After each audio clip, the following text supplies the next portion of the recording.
Om Namo Bhagavate Vasudevaya. Om Namo Bhagavate Vasudevaya.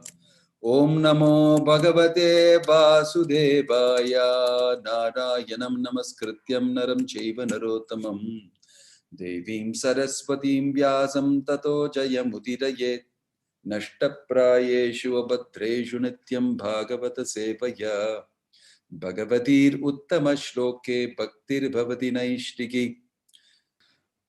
Can you see my screen? Yes, Maharaj. Reading from Srimad Bhagavatam. Today I've been asked to read to you from Kapila's instructions, Srimad Bhagavatam, Canto 3, Chapter 25, Text 41. So you can see the shloka on the screen. Nānyatra mat bhagavataḥ pradhāna-puruṣeśvarāt ātmanaḥ sarva-bhūtānāṁ bhayaṁ tīvraṁ nivartate. Word to word meaning na, not, anyatra, otherwise, mat, than myself, bhagavataḥ, the Supreme Personality of Godhead, pradhāna-puruṣeśvarāt, the Lord of both Prakriti and Purusha, ātmanaḥ, the soul, sarva-bhūtānāṁ, of all living beings, bhayaṁ, fear, tīvraṁ, terrible, nivartate, is forsaken.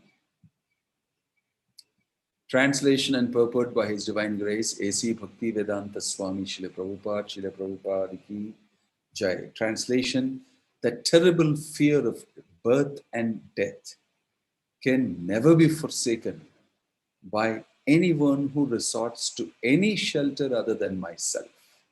For I am the Almighty Lord, the Supreme Personality of Godhead, the original source of all creation, and also the Supreme Soul of all souls. It will be worthwhile to read it again, the chant, the sloka again. Nānyatra mat bhagavataḥ pradhāna-puruṣeśvarāt ātmanaḥ sarva-bhūtānāṁ bhayaṁ tīvraṁ nivartate. That's the translation. Now you can appreciate better. It's a very strong, powerful shloka spoken by Kapila to his mother Devahuti. It is indicated herein that the cycle of birth and death cannot be stopped unless one is a pure devotee of the Supreme Lord. It is said, Harim vina na mritim taranti. One cannot surpass the cycle of birth and death unless one is favored by the Supreme Personality of Godhead. The same concept is confirmed herewith.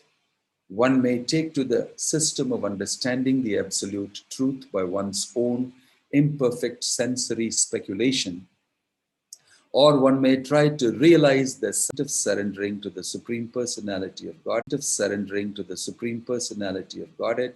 No process can give him liberation. One may ask if this means that those who are undergoing so much penance and austerity by strictly following the rules and regulations are endeavoring in vain. The answer is given by Srimad Bhagavatam, Ye anye aravindaksha vimuktamanina.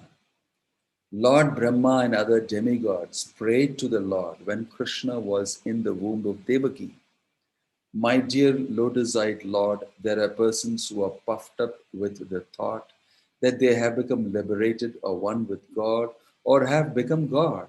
But in spite of thinking in such a puffed up way, their intelligence is not laudable. They are less intelligent.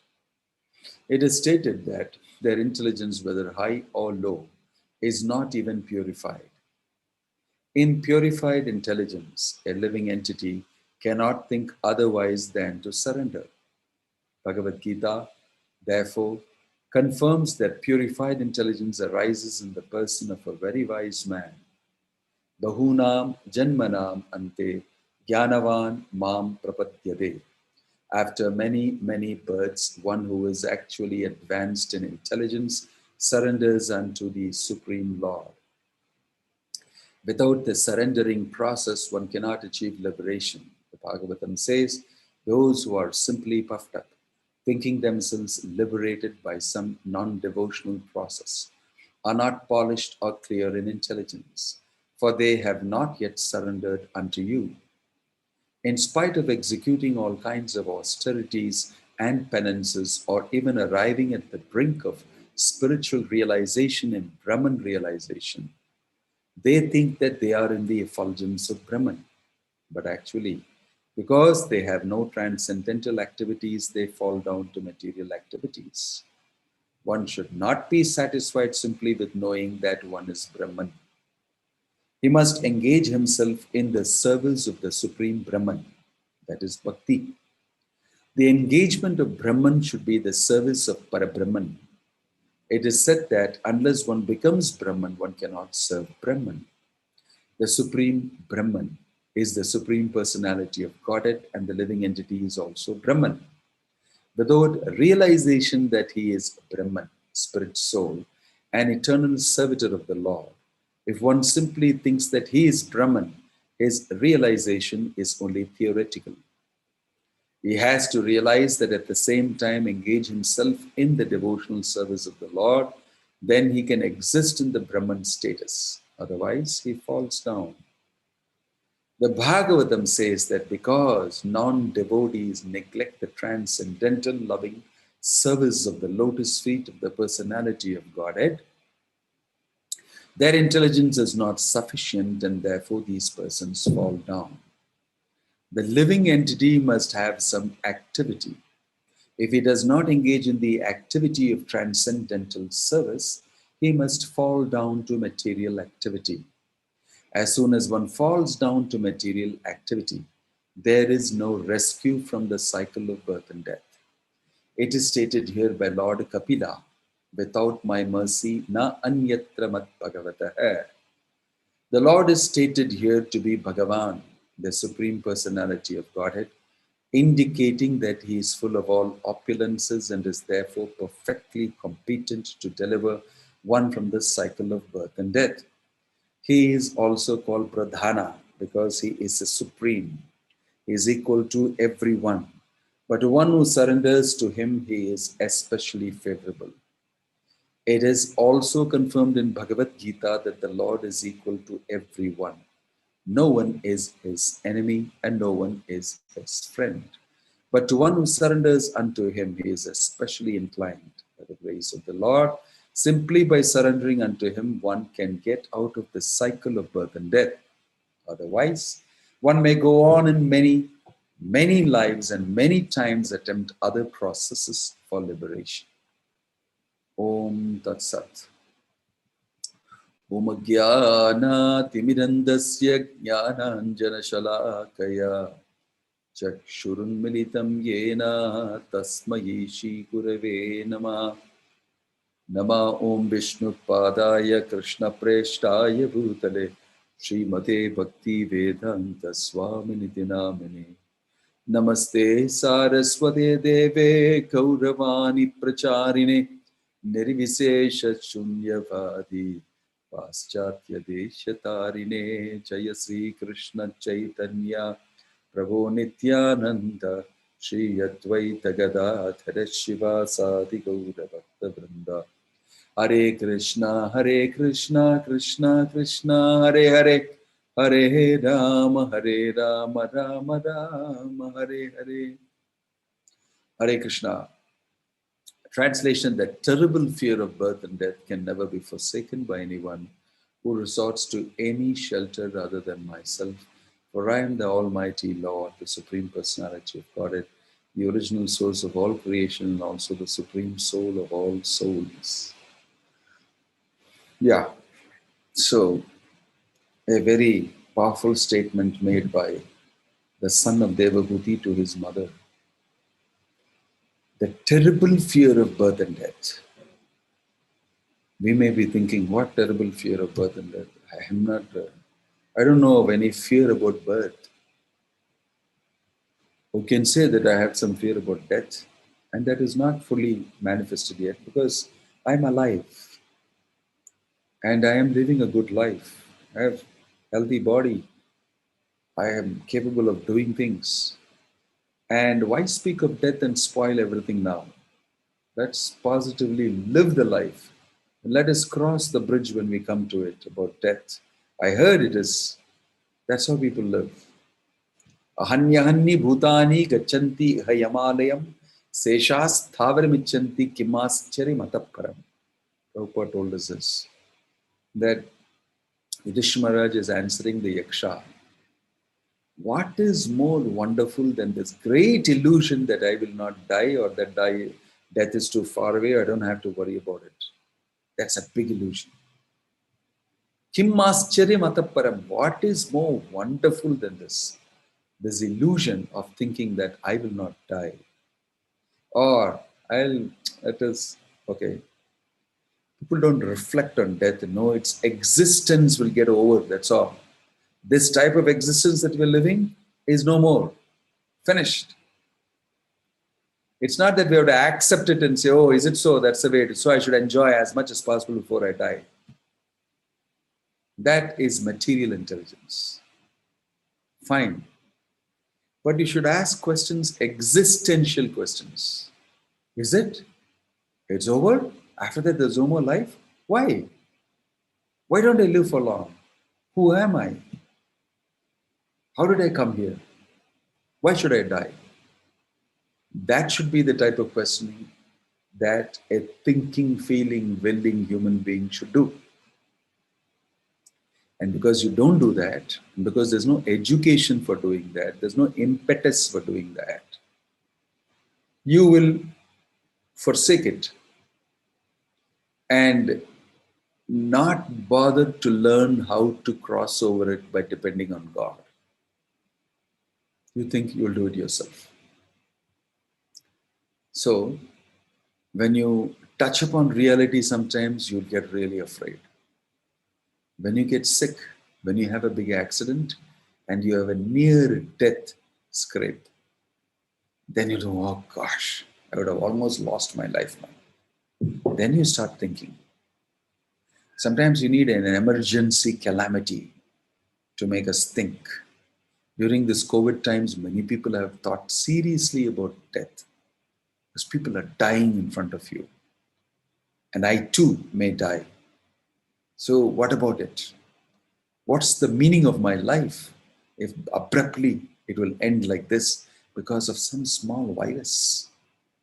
Who is controlling these things? So there are certain questions that we need to ask. And only if we ask those questions will we take shelter of the Supreme Lord. So Krishna is telling here, you have to do that much because you're a human being. You must do that level of thinking and acquisition of knowledge. Then you will understand that death is a great leveling factor. And I will die and everything I'm investing in now becomes useless. Therefore, first thing I was wondering was, what is this death? How to overcome death? Can I live forever without death? So it looks like the meaning of death is to make you ask questions. Temporariness is imposed upon the permanent eternal spirit soul so that he will wake up. The punishment is you are illusioned with temporary nature so that you'll ask about the permanent. But if you remain satisfied within that punishment and think it's okay, oh, I'm going to die, so let's do something. Rnam krtva ghrtam pibet yavaj jivet sukham jivet. If you have philosophy of Charvaka Muni, saying that, boy, we're going to die. Rnam krtva ghrtam pibet. You beg, borrow, steal, drink ghee, means enjoy nicely. Yavaj jivet sukham jivet. Because as long as you live happily, because very soon you'll be finished. That is called the hedonistic Epicurean philosophy, according to Greek. While living, enjoy it like nothing. Because anytime it'll end. Anytime it'll end. I don't want to think anything further than that. Just enjoy. But if you do that, you will lose very big way. So you have to understand what is death. And those who understand what it is death, and those who understand that their spirit soul beyond the death, they will find it easy to take shelter of the Supreme Lord. And it's mentioned here, if you take shelter of anything else apart from myself, you will never be able to give up that fear or that illusion. So, Prabhupada is extensively speaking about Brahman realization in that. And he's saying that Brahman realization, you think that you're getting liberated. If you take shelter of Brahman realization, that is not taking shelter of Krishna, but something in between matter and material stuff that I'm talking about, and the ultimate shelter of Krishna. In between, if you get shelter of Brahman realization, that also is useless for birth and death. Why? Ye anye arvindaksha vimuktamanina tvai ashtabhavat avishuddha buddhaya. Avishuddha buddhi. Thinking that I will do that, that's better. I don't want to directly take shelter of the Supreme Lord. It says all sorts of things are there. My individuality, I am thinking here, I am God. And, to bring the real God inside my life means I cannot be God and feeling and he'll be in the domain.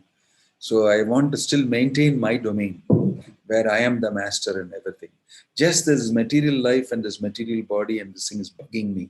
Let me get rid of that matter alone and be free as spirit soul. Live my own domain life. It's mentioned, very scary. Prabhupada is saying, if you don't take shelter of the Lord, even that position becomes very temporary. You will come back to the material world. Patanti adaha, you will definitely fall down from that. That is a very slippery slope. You will definitely fall down from that. That's what's mentioned here, right? So, I am the Lord, Supreme Personality of Godhead, the original source of creation and also the Supreme Soul of all souls. Krishna is defining what is absolute truth.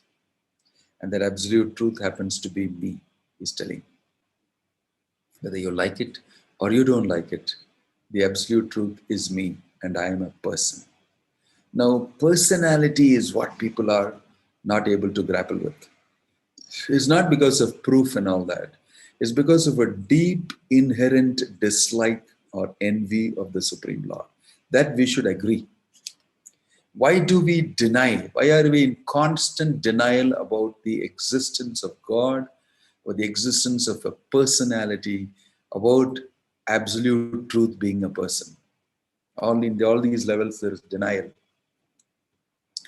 Denial means I know he is there, but I don't want to recognize him. That's denial. I don't say people are atheistic. You cannot be atheistic. You can only willfully deny the existence of the Lord. That's what really is being pointed out. So the Brahman people, the liberation people, they are trying to avoid the reality of the personality of Godhead. Personality that they want to avoid. So here's again reiterating that you cannot avoid it. It's me. I am the Supreme Person.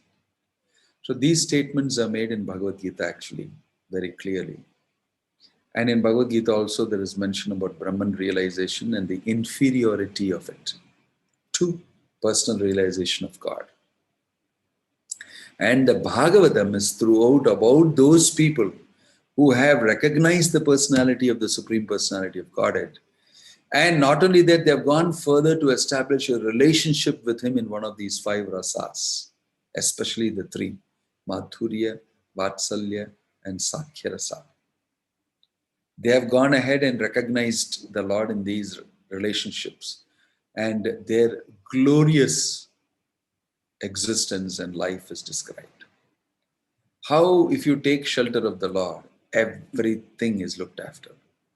The Bhagavatam is all about that. Atra sarga visargascha sthanam poshanamutayah manvantari ishanukata nirodho muktir ashrayah. There are 10 characteristics of a Purana. And out of that, the last one is ashraya. Atra sargo visargascha sthanam poshanamutayah.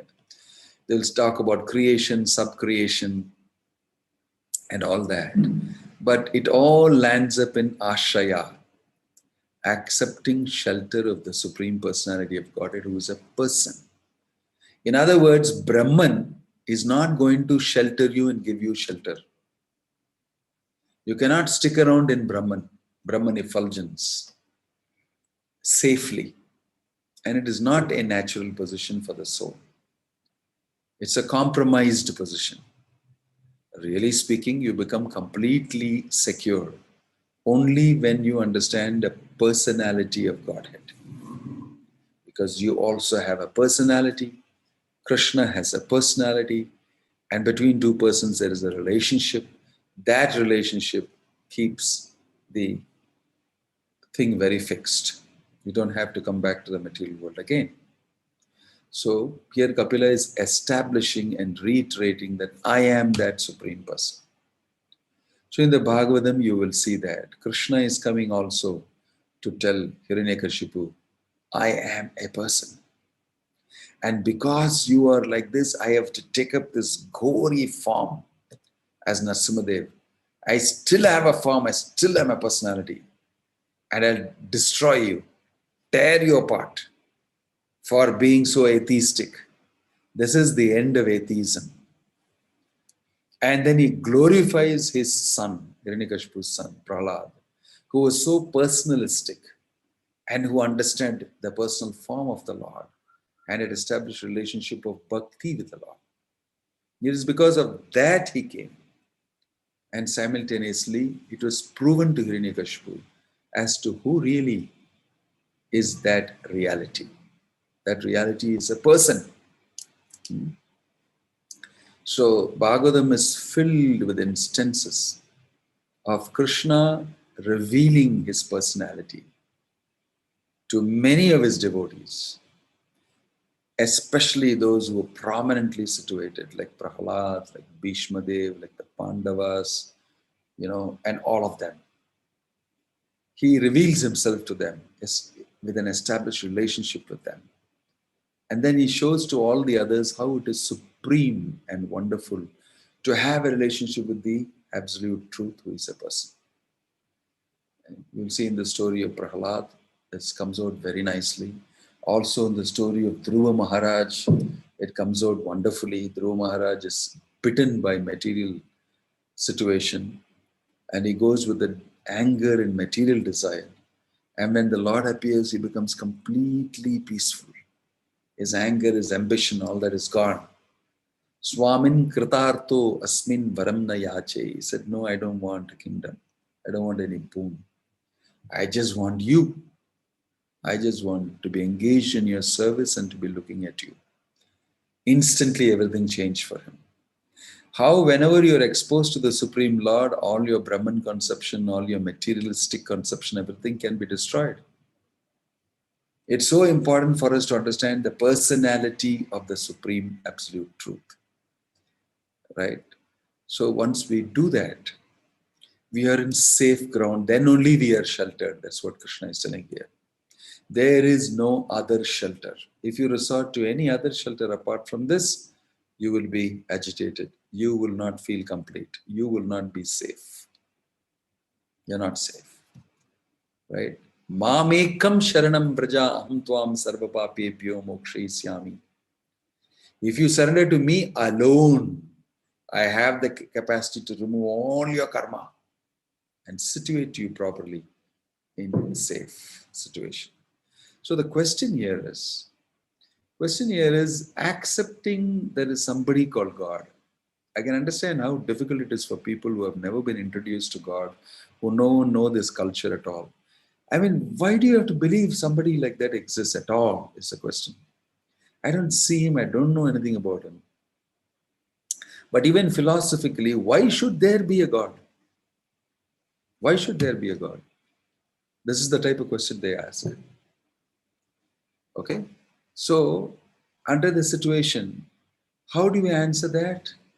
Well, that's what I explained to you in the beginning. You will die. You will die. And what is the meaning of the death? You have to wake up to that. One who understands death and is afraid of death only can be pushed into God consciousness. The terrible fear of death is what gets you to surrender to Krishna. Because it's not just a fear, ordinary fear. I saw some buchandi with two big teeth, or I'm afraid that the income tax people will come and raid my place, or I'm afraid that these are all nothing compared to the real fear of death. There is something called fear of death that happens to you when you see the Yamadutas. When the Yamadutas, you see them swinging their rope and coming, and they say, yeah, now ready, let's take you. That's a deadly fear. Deadly fear. Why? Because you suffer immense pain, and you know from the past you have suffered this bahunam janmanam ante. All that memory comes back to you. How painful it is. Why? Ripping off from the soul from the body by force. On your own, you'll never get out of the body. You're not interested. You love it. You're attached to it. So there is another agency who comes and throws you out of the body. That is called death. Death is not just you see a corpse there. He's dead. There are lots of things happening to you who are spirit soul. You see, in Vedic system of thought, you know that you're spirit soul. It's already taught to you from as soon as you're born, from then onwards. But although I know I am spirit soul, I am not able to understand my relationship with Krishna. Therefore, I am fearful that definitely one day this will stop. Why? Because I am spirit soul. I'll be taken out of my body by force. That pain is described. It is a pain equal to the sting of 1,000 scorpions. You know, one scorpion stings you. Or a snake, thousands of snakes stinging you together.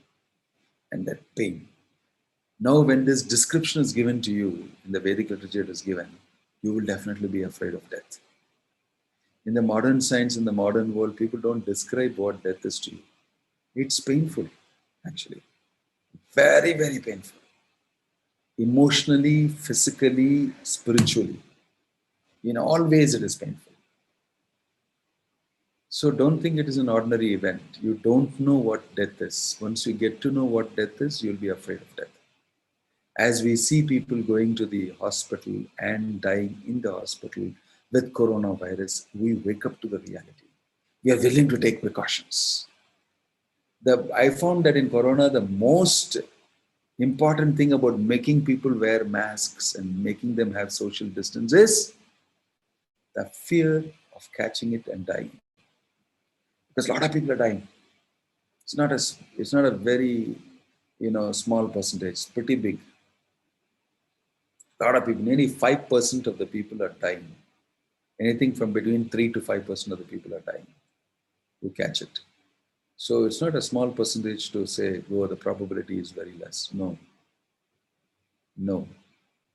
So once you know that, the next thing is, I don't want to be part of the 5%. I should take precautions. But it's only the devotees who don't take precautions, in my opinion. Many of the devotees don't take precautions. I am spirit soul. I know Krishna's servant. I don't have to take precaution. Because anyway, I know I'm going to die one day. I don't mind dying fast. I'll chant Hare Krishna, go back to God, etc. They have a different, sometimes not mature, but pretty blind. And Prabhupada said, don't be foolish for that. Don't be foolish. Why do you go to the place that is infected? That powerful quote affected me very much. I'm keeping away from everybody. It says that it's foolishness to go inside an area where it is infected and knowing fully well you will get infected. It's foolishness.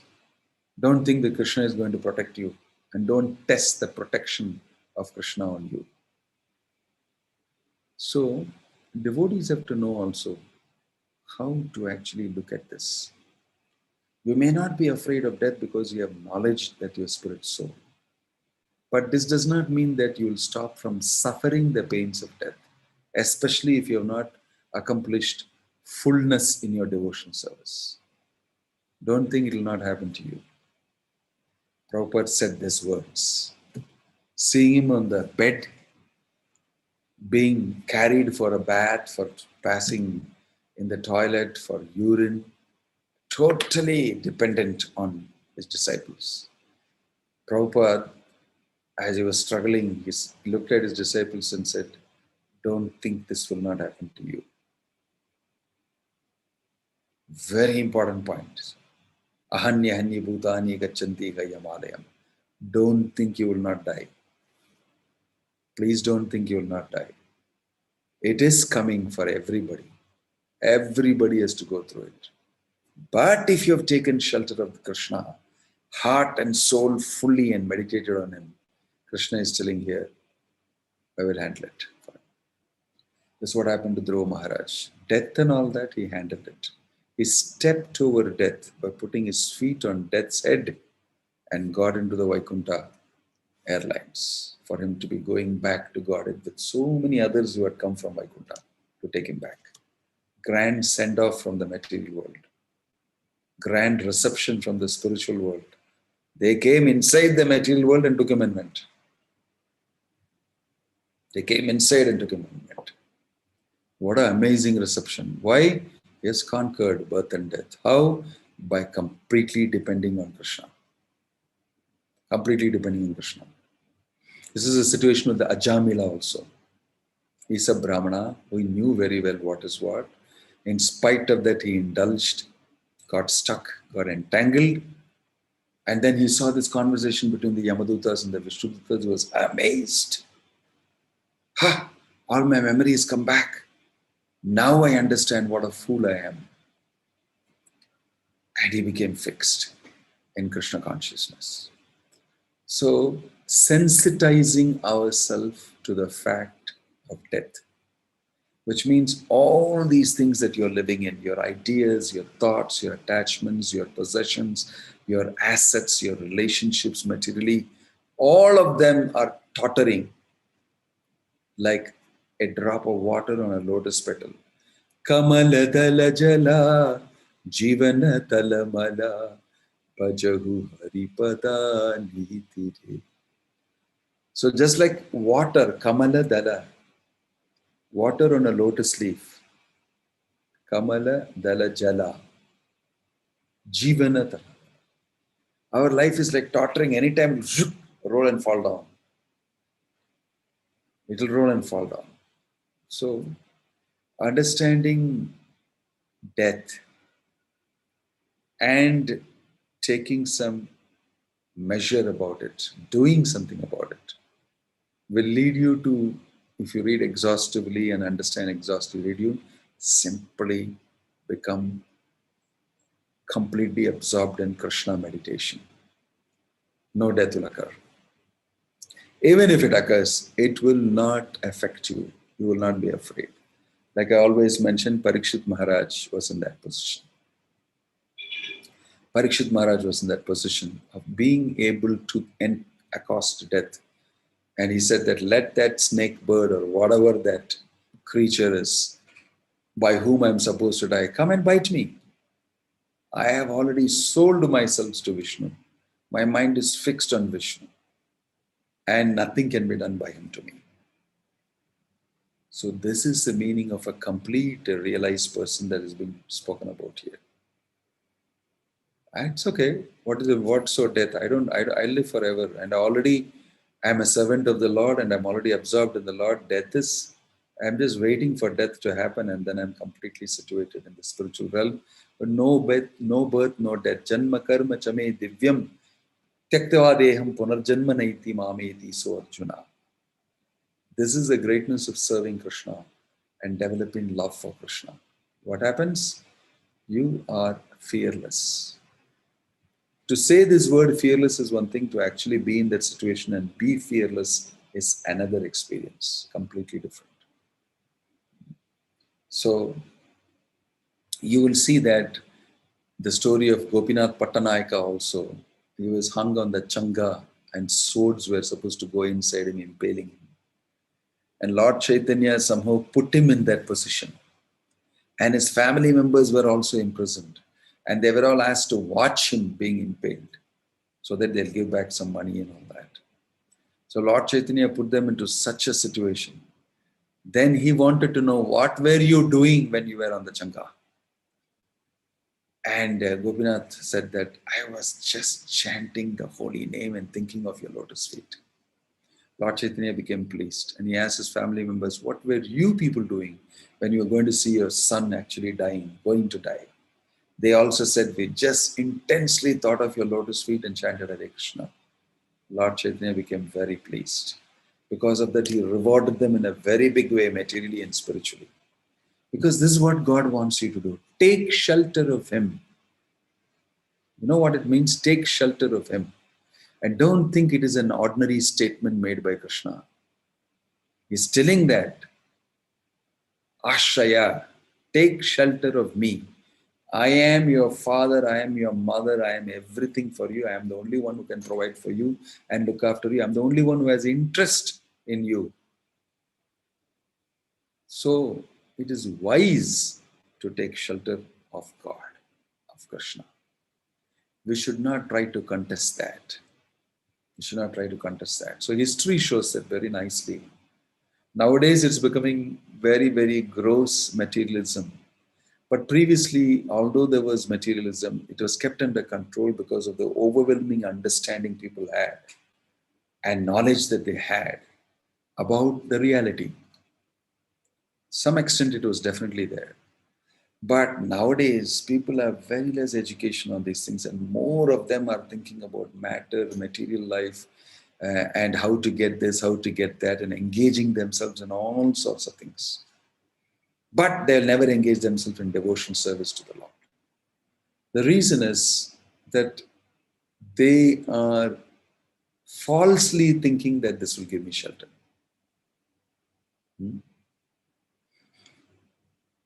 I think in the Skanda Purana, there is a quote that says, one who gives up the Supreme Lord and surrenders to other entities like demigods and this and that and Brahman Realization, everything. He's like a person who has given up his mother and taken shelter of a prostitute. A strong statement. The prostitute analogy means that prostitute is temporary.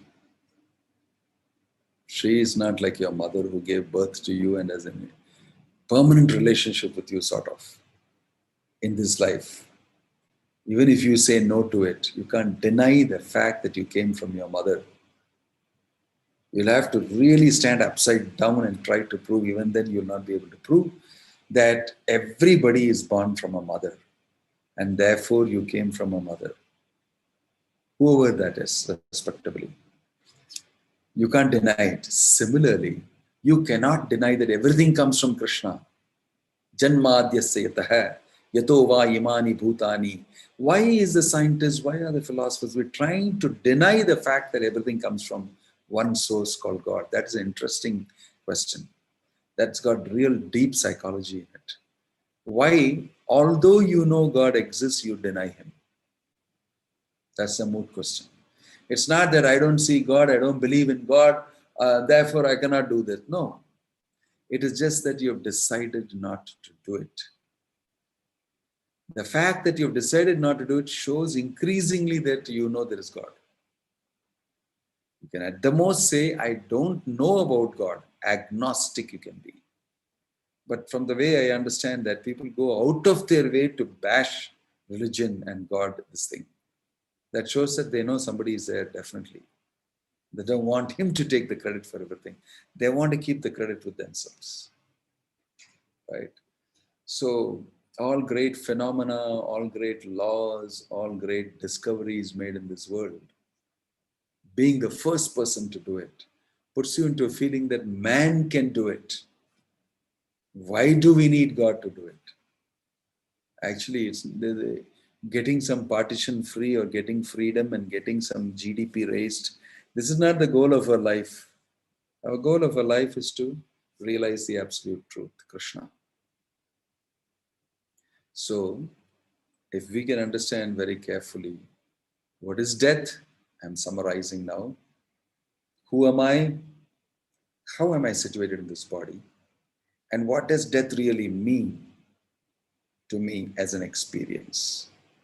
How I will teach this to others, and how I will actually get free from the holds of Maya.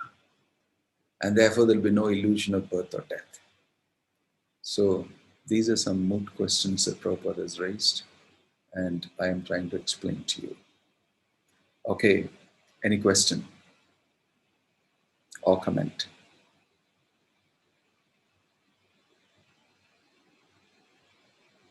Any question or comment?